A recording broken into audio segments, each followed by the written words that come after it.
Lahore zoo की 100 साल से ज़्यादा की तारीख। लाहौर ज़ू कब बना था?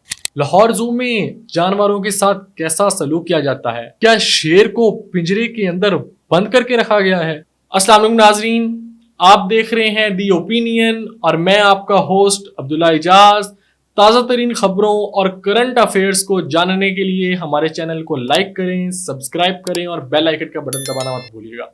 नाजरीन, इस वीडियो में हम डिस्कस करेंगे एनिमल राइट्स को और इसको हम लिंक करेंगे लाहौर ज़ू के साथ। पिछले दिनों में लाहौर ज़ू का एक विजिट किया, एनिमल राइट्स कितनी सोसाइटी में इम्पोर्टेंट हैं और ये आम लोगों के लिए ये ज़ू और इनका बेहतर होना कितना ज़्यादा फ़ायदेमंद है। नाजरीन, जो लाहौर ज़ू पार्क है वो जो साउथ एशिया का सबसे बड़ा पार्क है, एनिमल पार्क है, जो कि 1871 में इस्टेब्लिश हुआ ब्रिटिश गवर्नमेंट के अंडर और लाल राम की डोनेशंस के साथ ये इस्टेब्लिश किया गया। उसके बाद इसको प्राइवेट लोगों की डोनेशंस के साथ भी चलाया जाता रहा और फिर जब पाकिस्तान के इस्टेब्लिश होने के बाद जो Lahore development and district administration है उसको ये सौंप दिया गया और फिर इसको wild life and park development के हवाले कर दिया गया।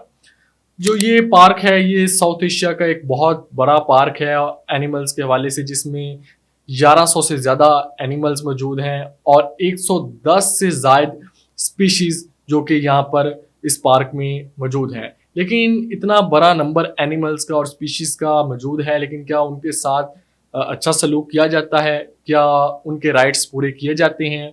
क्या जो पार्क की इंतज़ामिया है, जो पार्क में फैसिलिटीज़ हैं वो प्रॉपर हैं?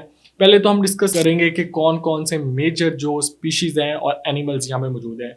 एक तो यहाँ पे लाइन है, वाइट टाइगर है, वाइट राइनोसोरस है, मका है, इसके साथ साथ अफ्रीकन एलिफेंट है, हिप्पोपोटामस है और इंडियन पीफाउल है, ऑस्ट्रिच है और दीगर इंसेक्ट्स भी हैं जिसमें स्नेक, रेप्टाइल्स भी डिफरेंट काइंड ऑफ हैं। अब हम यहाँ से बात शुरू करेंगे, लाइन से बात शुरू करते हैं। शेर, जिसे जंगल का बादशाह कहा जाता है, लेकिन यहाँ पर जंगल के बादशाह से ज़्यादा वो कोई एक पिंजरे में कैद और एक महकूम जानवर लग रहा था कि ये शेर को किस हालत में रखा गया है, जिसको शेर को जंगल का बादशाह कहा जाता है। मिसालें भी हैं कि गिदर की 100 साल की ज़िंदगी से शेर की एक दिन की ज़िंदगी बेहतर है, लेकिन यहाँ पर तो शेर की जो हालत लग रही है तो वो एक दिन की ज़िंदगी शेर के लिए वबाल बन चुकी है। और जो गीदड़ है वो तो फिर भी कई फसलों में घूमता फिर रहा है और आज़ाद है। और शेर की हालत क्या है कि एक कूलर लगाया गया है शेर को फैसिलिटेट करने के लिए, लेकिन यहाँ पे कूलर तो बंद है। शायद चलता भी हो कुछ औकात में, लेकिन जिस वक्त हमने दौरा किया तो वो कूलर बंद था और जो पिंजरा था उसके अंदर जो कौवे थे वो शेर के इर्द गिर्द घूम रहे थे। और शेर जो कि जंगल का बादशाह है वो बिल्कुल ज़मीन पर मौत की हालत में लेटा हुआ था और उसको कोई होश व हवास नहीं थी। और जो कौवे थे वो उसके ऊपर भी बैठ रहे थे और शेर मतलब वो इतना आवाज़ार हो चुका था और इतना अंदरूनी तौर पर कमज़ोर हो चुका था कि वो अपनी धार भी नहीं दिखा सकता था कि धार धार कर वो उन कौवों को डरा सके और भगा सके। ये तो शेर का हाल था। उसके बाद हमने वाइट टाइगर को देखा। वाइट टाइगर को भी इसी तरह एक पिंजरे में बंद था, वहाँ पर भी कूलर लगाया गया था लेकिन कूलर बंद था और 7 बर्फ़ के जो पीसीज हैं वो बर्फ़ के पीसीज रखे गए थे और उन बर्फ़ के पीसीज पर भी कौवे आकर बैठ रहे थे। उसके बाद हमने एक जिराफा देखा, ये आप पिक्चर में भी देख सकते हैं। ये तनहा एक जगह कांस्टेंट स्टैटिक होकर खड़ा है और लोग इस इर्द गिर्द आते हैं, इसकी तस्वीरें बनाते हैं, लेकिन वो वहाँ से ना हिलता है ना उसका कोई वहाँ पे पार्टनर है, जैसे वो तन्हाई का शिकार हो चुका है। उसके बाद बंदर, जो कि हमारे कंट्री में एक वसी तादाद में पाए जाते हैं और नथिया गली वाली साइड पर चले जाएं तो बंदर जिस तरह आज़ाद फिर रहे होते हैं, तो और ये एक बहुत ही मेजोरिटी में पाकिस्तान में पाए जाते हैं। लेकिन यहाँ पर हम इस जू में गए तो बंदरों के 4-5 जो उनके ठिकाने तो थे, लेकिन उनमें हमें कोई भी एक अच्छा सेहतमंद या बुजुर्ग बंदर नज़र नहीं आया।